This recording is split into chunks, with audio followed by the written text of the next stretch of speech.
এই চলে এলাম এবার রান্না বান্না সারতে। তো আগে না ডিমটা করে নেব।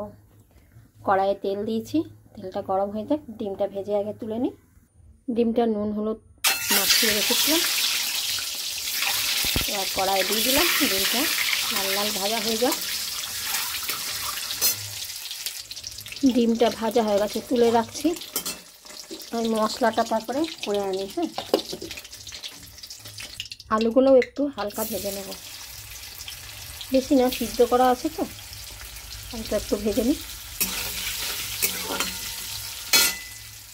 আলুটাও ভেজে তুলে নিয়েছি। তেলের মধ্যে দেবো একটুখানি গোটা জিরে ফোড়নে, আর দেবো তেজপাতা শুকনো লঙ্কা ছাপিয়ে দিয়ে দিলাম।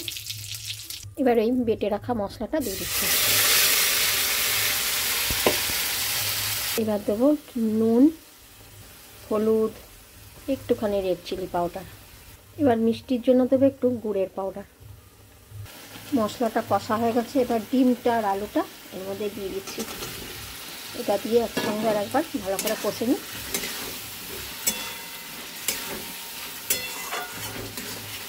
অল্প একটু কষে তারপরে জল দিয়ে দেবো।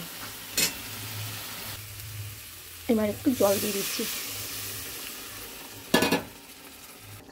হয়ে গেল আমার ডিম রান্না।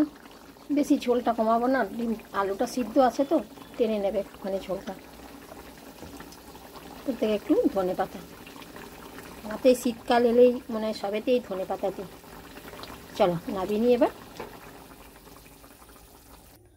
এই ডিম হয়ে গেছে, নাবিয়ে নিয়েছি।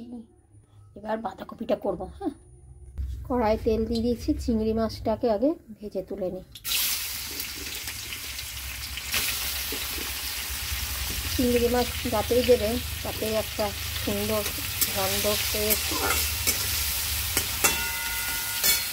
চিংড়ি মাছটা ভেজে তুলে নিলাম।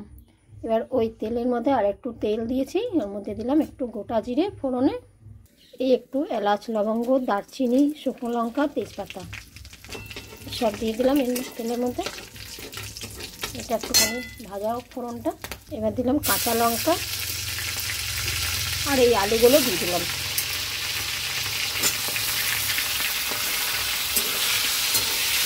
আলুগুলো দিয়ে একটুখানি আঁচটা কমিয়ে আস্তে আস্তে আলুগুলোকে ভাজি।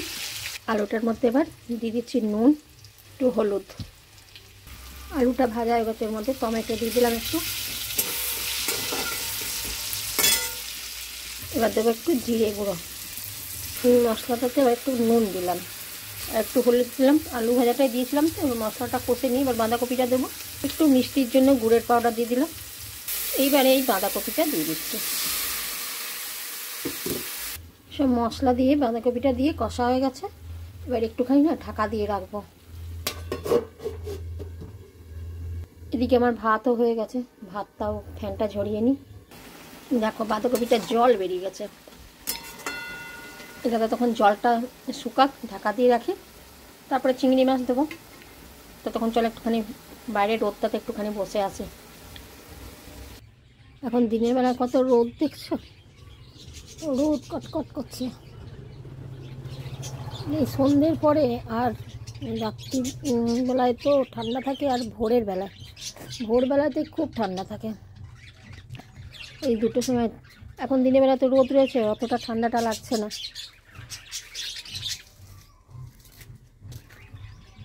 মাঝে মাঝে রান্না করতে করতে বাগানে চলে আসছি, একটু রোদটা পাই, নাহলে আমার ঘরের ভিতরটা না খুব ঠান্ডা গো।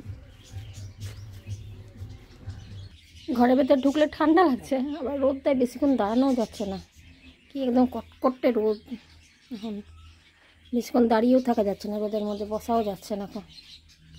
সকাল থেকে আমার এই ঘরে খুব ভালো রোদ ঢোকে। এই ঘরটা তো গরমই থাকে সারা দুপুর। রাত্রিবেলায় টিনটা যখন ঠান্ডা হয়ে যায় তখন এই ঘরটাতে আর শোয়া যায় না বাবা। আজকে চলো বাইরে থেকে এলাম রোদ খেয়ে, এবার দেখি তরকারিটার কি অবস্থা। এখন এই দেখো তরকারির জল পুরো শুকিয়ে গেছে। এবার আমি এই ভেজে রাখা চিংড়ি মাছগুলো দিয়ে দিলাম, দিয়ে একটু ভালো করে কষবো অনেকক্ষণ ধরে। বেশ একদম কষা কষা করে ভাজা ভাজা করবো, তারপর নামাবো। এই দেখো বাঁধাকপি পুরো কষে কষে একদম শুকনো হয়ে গেছে। উপর থেকে আমি এবার একটু ধনে পাতা দেবো, এটাতেও ধনে পাতা দেবো। ধনে পাতা এখন শীতকালে তুমি সবেতেই দিতে পারো। চলো এবার নাবিয়ে নিই।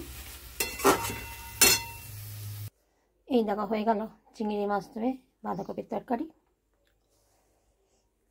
আর এই ডিম কষা। দুটো রান্না আমার কেমন আজকে হলো একটু তোমরা বলো কমেন্টে। আর ভালো লাগলে লাইক কমেন্ট শেয়ার করো। সবাই ভালো থেকো, সুস্থ থেকো। আবার দেখা হবে অন্য কোনো ভিডিওতে।